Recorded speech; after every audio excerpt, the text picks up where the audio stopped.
بسم الله الرحمن الرحيم. السلام عليكم ورحمة الله وبركاته. اخواني عاملين ايه؟ يا رب تكونوا بخير. حرفيا رضا عبد العال حضر العفريت اللي مش هيقدر يصرفه. نروح لعفريت رضا عبد العال اللي فرم رضا عبد العال، ونرجع لبعض تاني مع خالد الغندور واخبار عن النادي الاهلي. اصلا مع كل التقدير والاحترام ليهم، بس عمري ما اخدت الموضوع شخصنه. انت دايما واخد الموضوع شخصنه ما بينك حتى دلوقتي انت واخد الموضوع شخصنه معايا، وانا مكمل معاك، بس هقول لك بعدين يعني. ابراهيم سعيد محروق قوي مني عشان تم طرده من برنامج البريمو، بس قسما بالله العظيم انا ماليش علاقه بطرد. على فكره ده الكلام ده نزل يعني. اولا كل التقدير يعني البرنامج اللي انا كنت متواجد فيه، اولا انا عقدي خلص ماشي، واولا الحمد لله بتربطني علاقه بكل الناس في القناه او في البرنامج، علاقه حب واحترام، وبتعامل مع الناس بتواضع، وهم الحمد لله بيحبوني ودايما بيتواصلوا معايا لاني بتعامل معاهم كويس، ما بتعاملش معاهم بنرجسيه. يعني انا عمري مثلا زي ما شفتك اخر حلقه تقريبا جالي فيديو كده، يعني انت بتزعق لمحمد فاروق، يعني انت بتزعق لمحمد فاروق، انت بتتكلم انت اولا انت ضيف يعني انت ضيف، انت مش صاحب برنامج. يعني برضو انا بعتب على الاداره، لان انت بحس ان البرنامج كانه بتاعك. لا، هو البرنامج مش بتاعك، ده في اداره، في ناس محترمين اتعاملت معاهم، والناس اتعاملوا معايا باحترام وبحب، وحتى الناس اللي موجوده، حتى اللي بيجي يقدم لي كوبايه الميه بتعامل معاه باحترام. عمري ما قلت له اصل انا ابراهيم سعيد وفردت عضلاتي عليه، لان الحمد لله الواحد حتى تواجدي انا في قناه النهارده، انا بقالي رابع سنه اهي، الحمد لله الناس كلها بتعامل معاها باحترام من اصغر واحد لاكبر واحد. فعمري ما اتعاملت مع حد ولا حد زعل مني ولا زعقت المذيع. وحتى لما كان موجود كان كابتن احمد حسام ميدو، كان بعديها شادي محمد وامير هشام، وبعد كده مؤخرا انا عمري الحمد لله ما حد اشتكى ولا حد اتكلم ولا حد زعل مني.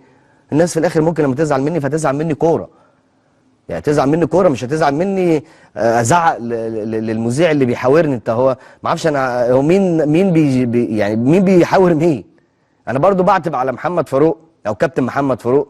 محمد فاروق برضو نجم من نجوم النادي الاهلي يعني، وكان من اللعيبه المميزه ولعب منتخب مصر يعني.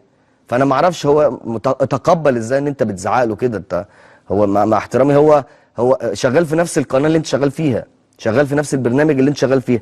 فموضوع ان انا اتطردت ده اولا الحمد لله بتربطني مع العلاقه، انا عقدي خلص، واتشرف ان انا انضميت لقناه النهار.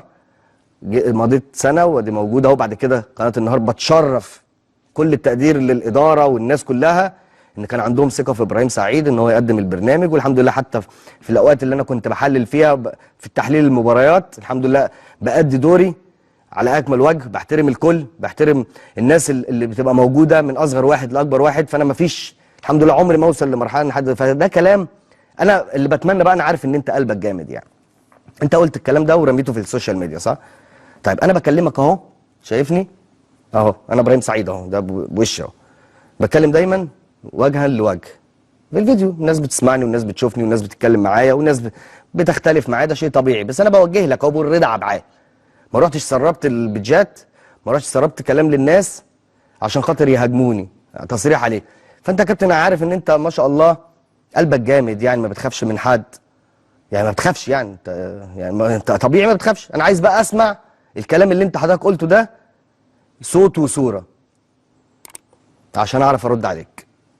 انا دلوقتي بتكلم عادي خالص والله، انا جبت لك التصريح اللي نازل وكلامك عليا من خلال كده بيجات انت رميت التصريح بتاعها. انا بقول لك انا عارف ان انت ما بتخافش وقلبك ميت وجريء. انا عايز اسمع الكلام بتاعك ده، يعني انا عارف ان انت ما شاء الله يعني كلمتك واحده وما بتخافش من حد خالص. اطلع اعمل لي الفيديو ده وش لوش، ولو مش انت قول مش انا، ما فيهاش حاجه خالص. خلاص هاجي لك المره الجايه لك انا ايه يعني، مش باعتذار يعني، هقول لك يا كابتن رضا حقك عليا. انا هطلع اهو بالكلام ان انا هقول، بس انا عارف ان ده كلامك، لان حد يعرف ان انا لعبت معاك اول مباراه في مباراه البني الثيوبي، فده ما حدش يعرفه غيرك. تمام.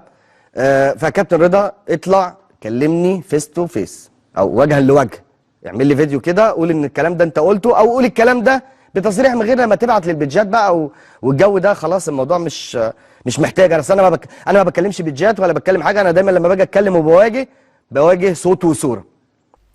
وبعد ما رجعنا من عفريت رضا عبد العال اللي هو ابراهيم سعيد، رضا عبد العال حضر ابراهيم سعيد. ابراهيم سعيد اللي دخل في صدام مع مرتضى منصور، دخل في صدام مع احمد حسن، دخل في صدام مع ناس كتير، اخرهم رضا عبد العال. رضا عبد العال اللي عمل منشور او بكلام ابراهيم سعيد سلط ناس يهاجموا ابراهيم سعيد، فابراهيم سعيد يتوعد رضا عبد العال زي ما حضراتكم سمعتوا.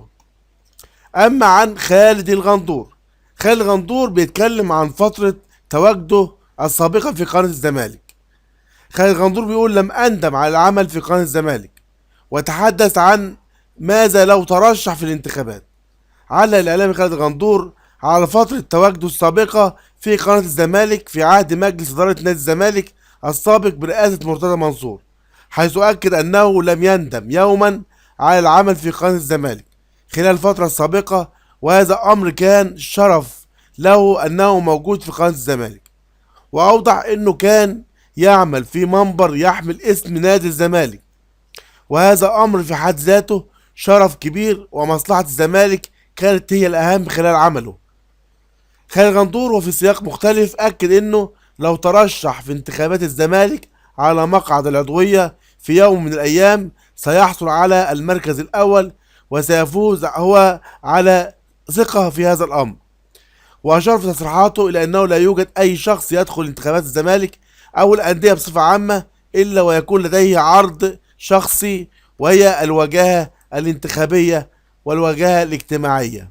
أما عن أخبار المارد الأحمر النادي الأهلي، فيستأنف الفريق الأول كرة القدم بالنادي الأهلي تدريباته الجماعية اليوم الخميس بعد انتهاء فترة الراحة التي استمرت 14 يوم، وذلك على ملعب مختار التتش بالجزيرة، استعدادا لاستئناف المباريات المحلية والإفريقية والتي يتخللها مجموعة من اللقاءات الودية.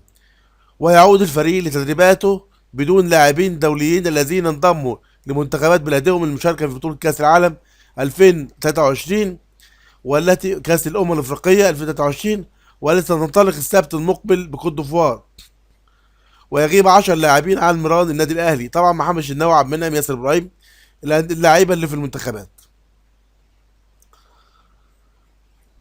أما بخصوص الصفقة الجديدة، فاستقر الجهاز الفني على تصعيد مجموعة من اللاعبين من قطاع الناشئين من نادي المشاركة في التدريبات خلال الفترة المقبلة لتعويض غياب اللاعبين الدوليين بسبب مشاركتهم رفقة منتخبات بلادهم في بطولة كأس الأمم الأفريقية 2023 والتي تنطلق السبت 13 يناير الجاري بكوت ديفوار. وينتظر ظهور وسام أبو علي في تدريبات الأهلي اليوم، وذلك بعد حضوره مساء أمس الأول رفقة الأمير توفيق مدير التعاقدات بالنادي. كما من المقرر ظهور المغربي رضا سليم لاعب الفريق بعد أكثر من 70 يوم بسبب خضوعه لعملية جراحية في الكتف بجانب تعرضه لتمزق في العضلة الأمامية.